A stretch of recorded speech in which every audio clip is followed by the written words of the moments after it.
Welcome back. Our next guest is one of the world's biggest stars. She's an award-winning actress, producer, former Miss World, and can now add author to her long list of accomplishments. With millions of fans around the globe, this international superstar is commemorating her 20 years in the entertainment industry with her first memoir, Unfinished. Please welcome to the social, Priyanka Chopra Jonas. Welcome. Thank you so much, ladies. It's so lovely to see you and to have you on the show. Okay, Unfinished is the name of your memoir. Why was this important for you at this point to tell your own story of your journey thus far? Well, I feel like there's so much that I want to do, and women are always told that there's always like this is what you should do, and this is the age you should do it. And I think spent 20 years in the entertainment business in two different, countries across the world, and two of the largest entertainment businesses in the world. I feel like, this has been written about me, and I kind of just wanted to introspect on my journey myself instead of having other people dissect it. And it turned into this book. I've always been really fond of writing. I've always wanted to dabble in it. I decided to catch the bull by the horns, I guess. I want to explore a little bit more on that word that you've used a couple times, introspect, because I think that is a common feeling a lot of people have been having, especially over the last year. We haven't really been able to do the things we normally did, and we've been with our thoughts a lot and thinking about where we've been and who we are, where we want to go. So for you, writing this book during COVID, um, can you talk about that process of being more introspective and looking back on where you've come from? Yeah, I think I would recommend it to everyone.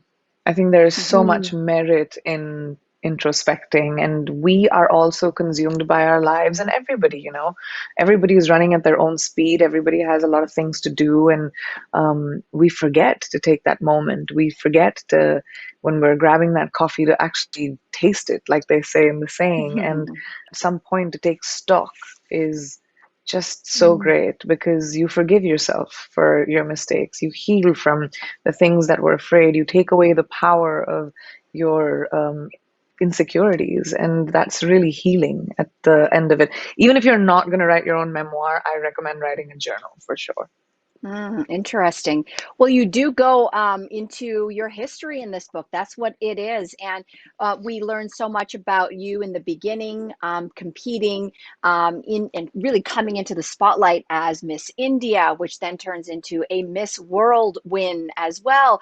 But what's interesting is we discover that it wasn't necessarily like your first idea to jump into beauty pageants. It was actually your brother, because we all know obviously you're gorgeous, but you've got brains and you were planning to study aeronautical engineering, and then your brother maybe pointed you a different direction. Can you share a little bit of that story with us?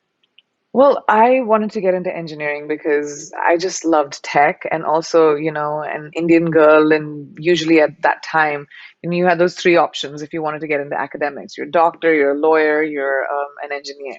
And I just moved back to India from the States, and my brother wanted his room back because when I came back from the States, my dad kicked him out of his room. He was 10 years old and I was 16 and put me into his room. So he was just like it was his devious 10-year-old mind that told my mom, she has these shots, that mall shots, soft focus that she's taken.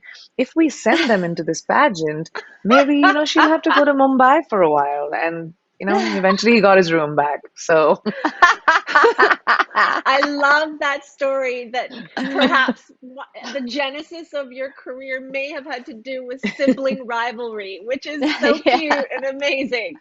But of course, your career, as you talked about, is in two industries, Bollywood Mhm. and Hollywood. Miss World led you to Bollywood. And although we have talked about the need for more diversity in Hollywood and the Western entertainment industry, you were able to find success in America. And was wondering, why do you think, what was it about your career, your skill set, what you brought to the table, do you think it led to that breakthrough? well, first of all, I think when you look at America, it's not like one person, right? So American entertainment should not look like one Mm-hmm. person. America is a melting pot of diversity from every part of the world, and American entertainment, which caters to the globe, should be reflective of that diversity.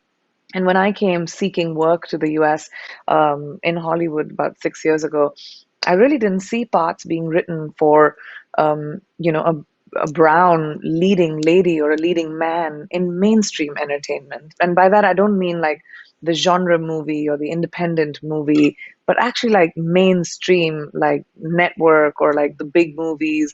It was something I didn't see, and I was seeking that. But the one thing that I did have, even though I was starting my career from the beginning in the US, was I had tremendous experience of being on set for many years. And I kind of, put my head down and did the work. I went after auditions, I met with people, aligned with people, introduced myself, and went to work. Eventually that's all you can do. And still with inclusion, which is something that, Hollywood is still grappling with. But if we go back to 2015, you were cast as the lead role in Quantico, which marked the very first time that a South Asian actor had been cast as a lead for a network show, which was really groundbreaking, unbelievable that that was just 6 years ago. But what did that mean for you at that time? I'm sure the weight of the world on your shoulders, but what did that mean in terms of trying to challenge the stereotypes specifically of Indian actors in TV and film? I mean, it's so hard. First of all, on behalf of all the Indian or South Asian talent that has not had the opportunity to be a part of mainstream entertainment, on behalf of uh, you know those people who have tremendous talent, and especially people in Bollywood who, I don't know, some have seeked work, some have not seeked work in global entertainment because it's such a large industry in itself. But I feel like on behalf of all of those people who want to explore this, I at that time felt the weight of the world, not because I'd asked for it, not because I felt like, oh my gosh, this is going to change something, but because suddenly I was a girl who was looking for a job. I got the job, and it became the weight of the world. And it suddenly was, I remember when I was Hmm. signed by CAA, which is a talent agency, the headline and in a trade magazine said that CAA signs its first Bollywood star. It didn't even have my name in the headline. It didn't Yeah. matter who I was, so it was Yeah. sort of that Hmm. was very shocking, and it was navigating waters with no sort of there was no roadmap. You know what, though? I mean, as we push, for more representation, there are different levels, and the next level of representation is just not only telling new stories, but we can tell existing stories with different faces. Rom-coms, for example, Crazy Rich Asians, The Lovebirds, your new film, The White Tiger. So it's really exciting to hear that you and Mindy Kaling are working on a buddy comedy. So we're Yeah. curious how that came together. When can we see it? We can't wait.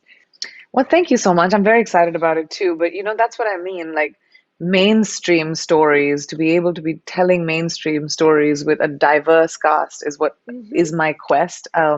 This movie with Mindy came as a result of sort of seeking that. I remember I called her one day and I said, I'm such an admirer of your work. You want to do a movie together? It was like a proposal.